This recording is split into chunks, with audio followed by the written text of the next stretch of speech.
Mesdames et messieurs, bonjour et bienvenue à la revue de presse de ce mercredi 5 juin 2024. Le tout premier sommet Afrique auquel participe le président Alassane Ouattara constitue un élément phare de ce que proposent les journaux d'aujourd'hui. Fraternité Matin, le journal pro-gouvernemental relaie le grand plaidoyer d'Alassane Ouattara à Séoul relativement à l'intelligence artificielle, la transition digitale et l'économie verte. Le jour plus dressant le bilan de la participation ivoirienne à ce sommet relève que le président rentre à Abidjan avec 600 milliards de francs CFA. Pour le numéro 1 ivoirien, le partenariat entre la Corée et l'Afrique doit s'étendre sans plus attendre, toute chose qui fait dire à l'expression que Ouattara porte la voix des Africains à Séoul. Les journaux abordent également la présidentielle 2025. Sur ce sujet, le patriote qui a tendu son micro à Arlette Badou, présidente des femmes du RHDP, précise à la grande une du confrère que le candidat des femmes du RHDP, Alassane Ouattara, et le matin renchérit sur la même question et fait remarquer que Arlette Badou engage la bataille pour la victoire au premier tour.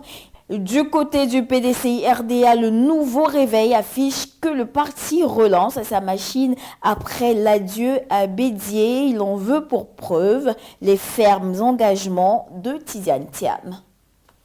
Le journal sur la question de l'alliance PDCI-RHDP martèle qu'il n'y a pas de rétropédalage ni de mariage en vue. Dernière Heure Monde lui revient pour sa part sur les 21 engagements politiques de Bédié, une sorte de testament politique. Du côté du PPACI, le temps révèle les 4 exigences qui s'imposent pour la victoire de Gbagbo. L'avenir qui évalue les éventuelles chances de Gbagbo à cette élection fait un remarquable dossier et indique que la guerre des ténors de l'ex-réfondation aura lieu et faiseur des rois ou tocard les possibles scénarios avant octobre 2025.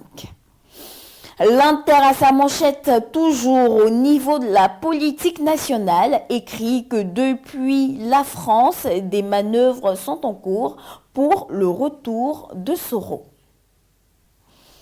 Sur tout autre sujet, le mandat annonce l'ouverture de 3 concours d'accès direct à la police nationale.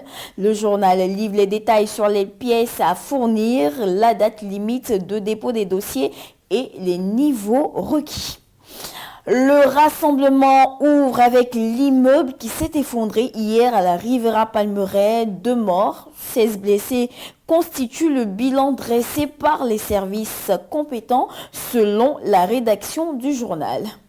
Soir Info, à travers une interview exclusive, nous plonge dans l'univers d'une Ivoirienne, ancienne stripteaseuse de bars et de maisons closes en Europe, devenue prédicatrice et qui se confesse.